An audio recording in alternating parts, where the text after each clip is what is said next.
एकदा एक त्रासलेला माणूस एका बौद्ध भिक्षूकडे आला आणि म्हणतो, गुरुवर, मी खूप दुःखी आहे. कोणी माझी इज्जत करत नाही, माझे ऐकत नाही. माझे कुटुंब, माझे मित्र, माझे नातेवाईक सगळेच. जेव्हा माझ्या मित्रांमध्ये एखाद्या गोष्टींवर माझे मत सांगतो तर ते माझ्या बोलण्याकडे दुर्लक्ष करतात आणि काही वेळा तर माझ्या बोलण्याची चेष्टाही केली जाते. घरात आणि नातेवाईकांमध्ये माझी ही अवस्था आहे. आता माझाही यावर विश्वास बसू लागला आहे. कदाचित मी एकमेव व्यक्ती आहे ज्याचा कोणी आदर करत नाही. बौद्ध भिक्षू त्या मुलाचे बोलणे लक्षपूर्वक ऐकत होते. त्या मुलाचे बोलणे संपल्यावर बौद्ध भिक्षू बोलले, तुला काय पाहिजे? त्यावर तो दुःखी मुलगा त्यांना म्हणतो, मला पाहिजे की सगळ्यांनी माझी इज्जत करावी, सगळ्यांनी माझं बोलणं ऐकलं पाहिजे, माझ्या बोलण्याकडे दुर्लक्ष नाही केलं पाहिजे आणि समाजात माझी प्रतिमा एक समंजस आणि जबाबदार व्यक्तीची असली पाहिजे. बौद्ध भिक्षू म्हणाले, आज मी तुला अशा 7 गोष्टी सांगणार आहे ज्याला तू तुझ्या आयुष्यात चांगल्या प्रकारे अंगीकारल्या तर मग लोक तुला वाकून नमस्कार करतील. याचा अर्थ ते तुला खूप गंभीरतेने घेतील, लक्षपूर्वक ऐकतील आणि कधीही दुर्लक्ष करणार नाही. त्यामुळे या 7 गोष्टी काळजीपूर्वक ऐक. सर्वप्रथम तुम्ही स्वतःचा आदर करायला सुरुवात करा. तुम्ही स्वतःचा आदर केल्याशिवाय कोणी तुमचा आदर का करेल? म्हणून आधी स्वतःचा आदर करा. याचा अर्थ आपण कोण आहे हे जाणून घेणे. हे नीट जाणून घेणे की तुम्ही कोण आहात, तुम्ही काय करू शकता. या गोष्टीचा विश्वास असणे की तुम्ही सर्वोत्तम गोष्टीसाठी पात्र आहात आणि तुमच्यामध्ये एवढी हिंमत असली पाहिजे की तुम्ही त्या प्रत्येक गोष्टीला नाही म्हणलं पाहिजे. त्या गोष्टीपासून दूर गेलं पाहिजे जो तुमचा स्वाभिमान दुखावतो. स्वतःचा आदर केल्याने तुम्हाला आयुष्यात पुढे जाण्याची प्रेरणा मिळते आणि तुम्ही खूप आनंदी राहता. स्वतःबद्दल आदर असणे तुमच्यात शिस्त निर्माण होते आणि तुम्ही शिस्तबद्ध जीवन जगता. कोणत्याही गोष्टीसाठी किंवा कोणासाठी तुमचा स्वाभिमान कमी होऊ देऊ नका, कारण तुमचा स्वाभिमान सर्व काही आहे. म्हणून सर्वप्रथम स्वतःचा आदर करायला सुरुवात करा. लोक आपोआप तुमचा आदर करू लागतील, बौद्ध भिक्षू म्हणाले. दुसरी गोष्ट, तुमचा विचार नेहमी सकारात्मक ठेवा. गौतम बुद्ध म्हणाले होते की आपण जे विचार करतो तेच बनतो. त्यासाठी सकारात्मक विचार करा. सकारात्मक विचार करणारे लोक दुसऱ्यांना नेहमीच आकर्षित करत असतात आणि असे लोक सकारात्मक विचार असलेल्या लोकांचा आदरही करतात. फक्त चेहऱ्यावर हसू ठेवणे हे सकारात्मक मानले जात नाही. एक सकारात्मक व्यक्ती कोणतीही समस्या सोडवण्याचा विचार करतो. तो समस्यांना घेऊन रडत नाही. तो कोणत्याही विपरीत परिस्थितीत काही ना काही चांगला पर्याय काढतो. म्हणूनच अशा व्यक्तींचा प्रत्येकजण आदर करतो, त्याचे बोलणे गांभीर्याने घेतात. एक सकारात्मक विचार असणारी व्यक्ती आपल्या सभोवताली असे वातावरण निर्माण करतो की त्याच्या आसपास राहणारे लोक देखील अधिक सकारात्मक आणि आनंदी राहतात आणि जो पण व्यक्ती त्याच्या संपर्कात येतो त्याला पण आपल्यात सकारात्मक ऊर्जा जाणवते. तिसरी गोष्ट, हे नेहमी लक्षात ठेवा की लोकांबरोबर तुमचा व्यवहार कसा आहे. तुम्हाला लोकांकडून किती आदर मिळेल हे तुम्ही लोकांचा आदर करता यावर ते अवलंबून आहे.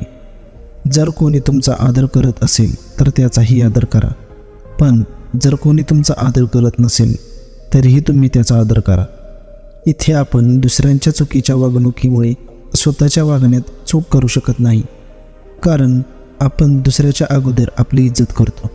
तसेच आपल्या चांगल्या सवयींची खरी परीक्षा पण वाईट व्यक्तीच्या संपर्कात आल्यानेच होते, कारण आपल्यावर नियंत्रण ठेवावे लागते आणि मग आपण शोधू शकतो की आपले आदर्श किती खोल आपल्यात उतरले आहेत.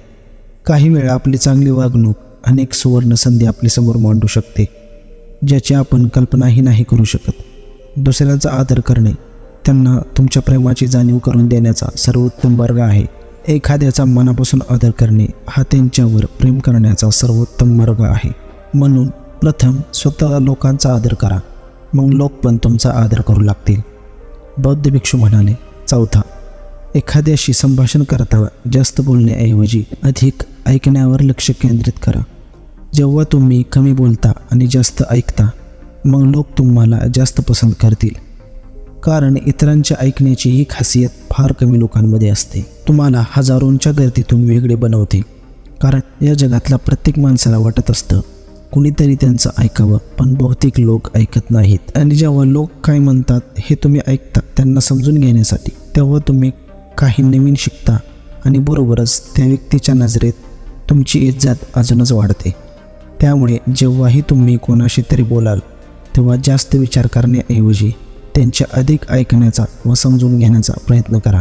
बौद्ध भिक्षू म्हणाले, 5वे, लोकांना जे वचन दिले ते पूर्ण करणे.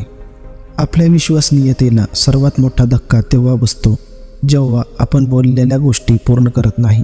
जेव्हा लोकांना असे वाटते की आपल्या वागण्यात आणि आपल्या करण्यात खूप फरक आहे, मग त्यांच्या नजरेत आपला आदर कमी होतो.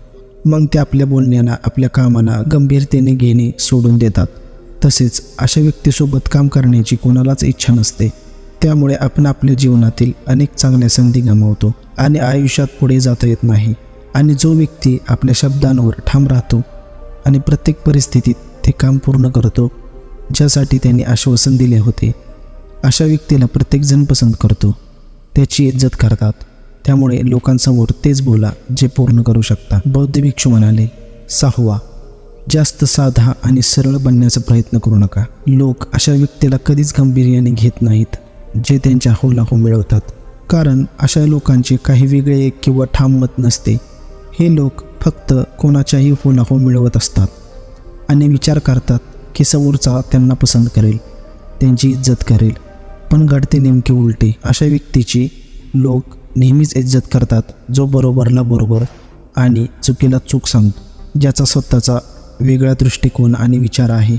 म्हणून प्रबळ इच्छाशक्ती असणारा व्यक्ती बनण्याचा प्रयत्न करा, ना की असा माणूस जो दुसऱ्यांना खुश करण्यासाठी चांगला माणूस असल्याचा देखावा करत राहतो, पण असं करून तो स्वतःही सुखी राहत नाही आणि इतरही त्याला गांभीर्याने घेत नाहीत. बौद्ध भिक्षू म्हणाले, 7वा आणि शेवटचा, लोकांसमोर आपल्या भावनांवर नियंत्रण ठेवा.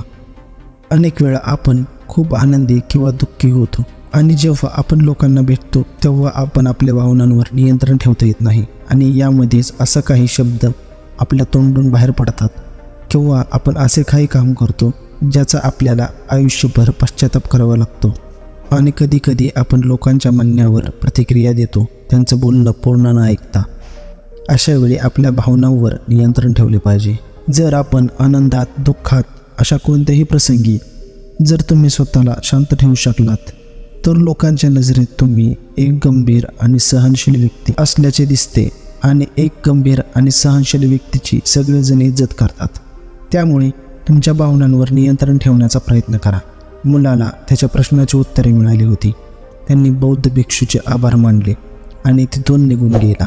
मित्रांनो, मला आशा आहे की या व्हिडिओतून तुम्हाला खूप काही शिकायला मिळालं असेल. तर भेटूया पुढच्या व्हिडिओमध्ये.